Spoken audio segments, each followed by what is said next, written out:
Okay, so right now we all know that there is a pandemic, a coronavirus pandemic. What's the difference between an epidemic and a pandemic? An epidemic is a disease that affects a large number of people within a community, population, or group. A pandemic is an epidemic that spreads over multiple countries or continents. Okay?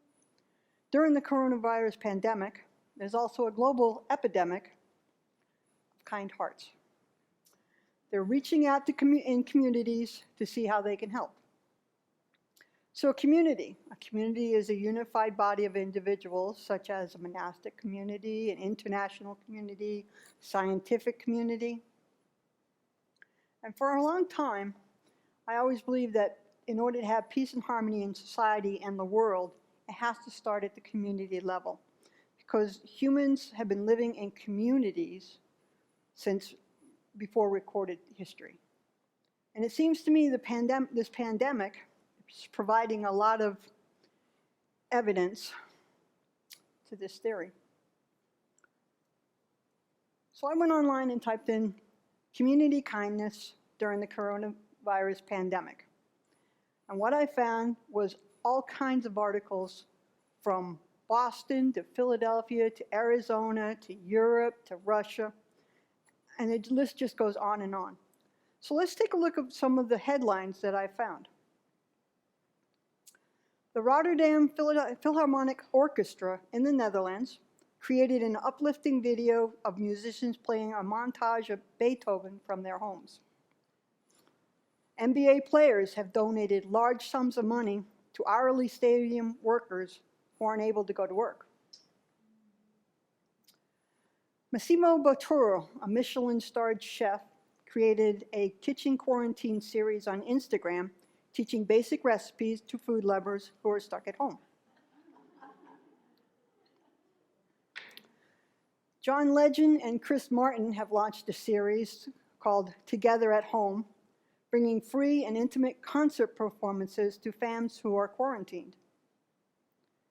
A fitness instructor in Spain has offered free classes from his rooftop for people who are isolated in the apartments and homes nearby. They stand out there and watch him. It's so cool. Students in the Chino Hills High School Chamber Choir in California came together virtually to make an inspirational video singing Somewhere Over the Rainbow after their school concert was canceled.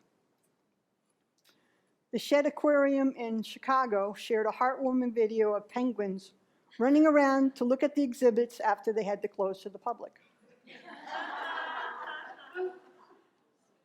Museums, operas, observatories, and libraries around the world are offering free services to those who are homebound. U.S. customers have been paying it forward by leaving thousands of dollars worth of tips to help restaurant staff during closures.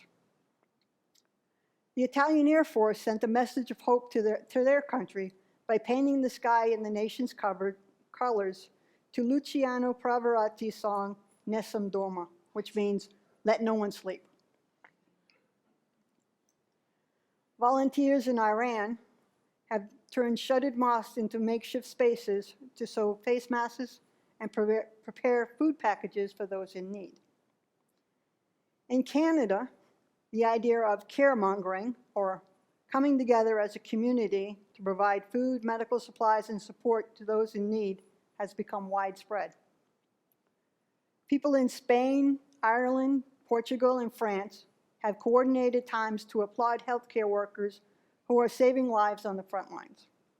They stand outside and yell. It's awesome. Two young New York City residents created a network of over 1,300 volunteers in just 72 hours in order to deliver food and medicine to elderly people in New York and New Jersey.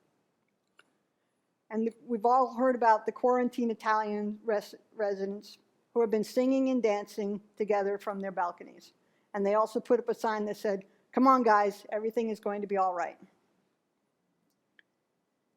So that's where it starts. It starts with building a strong community, and then this community gets together with this community, and they share their hope and their need, and then it just blossoms out. It goes to regions and states and countries, and then it becomes worldwide. And eventually, hopefully, when the extraterrestrial ETs show up, they will not be met by guns and missiles, but with a handshake or live long and prosper, right? Yeah, elbow bump. Yeah, that works. It all begins with having a kind heart. And guess what? Irregardless of what some of the world leaders are doing, because of this pandemic, we are finding out that most of the human beings and most of the human race indeed have kind hearts. The world is coming together as it absolutely must if we're going to survive. So I want to leave you with an excerpt from His Holiness the Dalai Lama and Venerable Chodron's upcoming book, Praise to Great Compassion. Developing a kind heart is most important for sustaining life on our planet and improving the quality of life. Needless to say, a kind heart is crucial for our individual spiritual progress. Without affection, we will not be fulfilled personally, and without cooperation born from respecting others, our communities will not be happy. Affection and compassion are part of our human nature. They go beyond religious precepts. When we are born, our parents or caregivers' compassion nurtures us. When we die, we feel comforted if a trusted, compassionate person is nearby. Any person, no matter what their religious or political beliefs, responds to kindness and compassion and shares their own affection and compassion with others. We must increase this feeling in society, and doing that begins with ourselves. Then, as individuals, we come together to work for the welfare of all. Just as isolated fingers are not very powerful without the central palm, we human beings cannot function well without affection and compassion binding us together. People in every country and walk of life must generate and increase their feelings of kindness and interconnectedness with all others. And these are words to live and grow by.